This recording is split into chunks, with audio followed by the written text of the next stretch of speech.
Bashkia e Devollit është duke punuar për të vendosur ndriçimin publik në hyrje dhe dalje të qytetit të Bilishtit, në shërbim jo vetëm të banesave që ndodhen në këtë zonë, por kryesisht edhe të bizneseve.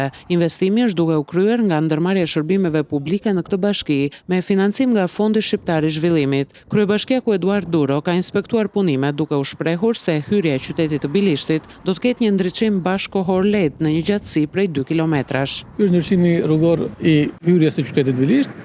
Ne bëjmë ndryshime nga 2 krahat në hyrje dhe ndalje të qytetit. Ne duam të japim një hovë zonës industriale të Bashkisë Devoll. Duam të përmirësojmë kushtet në të cilat bizneset e bashkisë zhvillojnë aktivitetin e tyre. Qasja e rrugës është rreth 2 kilometra. Ne në një pjesë të rrugës do ndryhim në 2 krah dhe në pjesën tjetër, në gjysmën tjetër të rrugës do ndryhim vetëm në krahun ku zhvillohet zona industriale e Bashkisë Devoll. Punimet po ecin me ritme mjaft të mira dhe pritet që së shpejti të përfundojnë, duke ndikuar edhe në uljen e numrit të aksidenteve në këtë zonë, e cila tashmë do të jetë ndriçuar gjatë natës, duke i dhënë një fushpamje më të mirë drejtuesve të mjeteve.